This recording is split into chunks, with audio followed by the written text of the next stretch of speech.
Marts की ओर देखते हैं, लेकिन उससे जाने से पहले कुणाल जी आपका बहुत बहुत शुक्रिया, वक्त दिया आपने और दर्शकों को गाइड किया। लेकिन एवेन्यू सुपर मार्ट्स में आज अच्छी तेजी दिख रही है, करीब करीब 3% की तेजी। बाजार भले ही कमजोर दिख रहा हो, क्योंकि तीसरी तिमाही के जो नतीजे हैं ये बाजार को पसंद आ रहा है। कैसे नतीजे रहे हैं इसकी पूरी बारीकियां समझते हैं अपने सहयोगी स्नेही से। स्नेही, बताइए किस तरह के नतीजे आपने डिकोड किया है एवेन्यू सुपर मार्ट्स को। जी हाँ, बिल्कुल एवेन्यू सुपरमार्ट के बारे में बात करेंगे। अगर ऊपर से देखें तो काफ़ी स्ट्रॉन्ग उनके Q3 के नंबर्स नज़र आते हैं। रेवेन्यू हमारी उम्मीद से और स्ट्रीट की उम्मीद से स्लाइटली हल्का है, स्लाइटली कम है 17,613 करोड़ पर नेट प्रॉफिट एबिटा और मेनली एबिटा मार्जिन में जो हमने एक्सपेंशन देखा है 8.4% compare to 7.9% on year on year basis, ये काफ़ी हेल्दी लगता है। बट ये पैट एक्सपेंशन और एबिटा मार्जिन एक्सपेंशन के पीछे राज है कि उनका ग्रॉस मार्जिन में बहुत एक्सपेंशन हुआ है ये टाइम। उसके बारे में बात करें तो 14.6% आया है compare to 14.1% on year basis. अब ये हुआ है क्योंकि जीएसटी रैशनलाइजेशन के तौर पर कई सारे एफएमसीजी रिटेलर्स ने, एफएमसीजी कंपनीज ने डीमार्ट को डिस्काउंटेड दाम पर दिया है, जो फर्दर डीमार्ट ने डिस्काउंट करके अपने कस्टमर्स को बेचा है। तो यहाँ पर उनके प्रॉफिटेबिलिटी में काफ़ी बूस्ट हुआ है। बट ये सिर्फ एक वन टाइम इम्पैक्ट के जैसे हमें अभी लग रहा है, या क्या ये सस्टेनेबल होगा आगे जाते हुए, ये देखना बहुत ही आवश्यक है। और इसके दम पर हम कह पाएंगे कि नंबर स्ट्रॉन्ग है या नहीं। पर उनके हाईलाइट्स के बारे में बात करते हैं तो जो लाइक फॉर लाइक ग्रोथ है डीमार्ट का, वो भी काफ़ी वीक लग रहा है। 5.6% पर ये नंबर आ चुका है, जो कि 6.8% था पिछले क्वार्टर और 8.3% था पिछले साल। तो काफ़ी मॉडरेशन यहाँ पर आया है।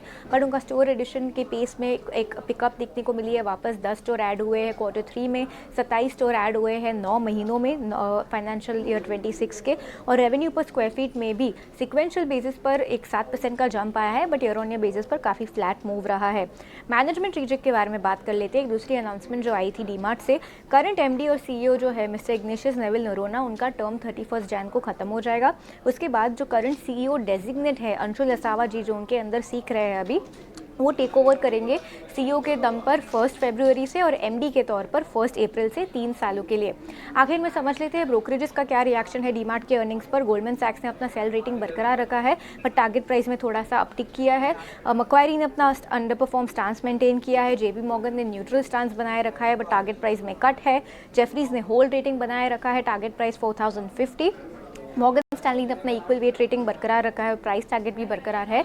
नुवामा ने अपना होल्ड रेटिंग बरकरार रखा है, बट कट किया है टारगेट प्राइस 4351 तक, जो पहले 4580 था। तो ये थी ब्रोकरेजेस की राय। काफ़ी मिक्स बैग आउटकम ब्रोकरेजेस से भी। ऑप्टिकली डीमार्ट के Q3 नंबर्स काफ़ी स्ट्रॉन्ग लगते हैं, but like for like growth में वीकनेस है और ग्रोस मार्जिन सस्टेनेबिलिटी आगे जाते हुए है या नहीं, इसके दम पर हमें पता चलेगा कि आगे जाकर डीमार्ट के नंबर्स इतने स्ट्रॉन्ग रहेंगे या नहीं। ऑलराइट, बहुत बहुत शुक्रिया स्नेही ये पूरी जानकारी देने के लिए। तो देखिए एवेन्यू सुपर मार्ट्स यहाँ पर उम्मीद से बेहतर नतीजे आए और कई सारे ब्रोकरेजेस ने भी जो अपने टारगेट प्राइस बढ़ाए हैं। मोतीलाल ओसवाल अब 4600 के इस पे अपने लक्ष्य बता रहे हैं। उन्होंने जो है अपने टारगेट प्राइस बढ़ाए हैं यहाँ पर। डी मार्ट ऐसे बाजार में भी लगभग 2% से ज़्यादा की तेज़ी आप फिलहाल देख सकते हैं। बट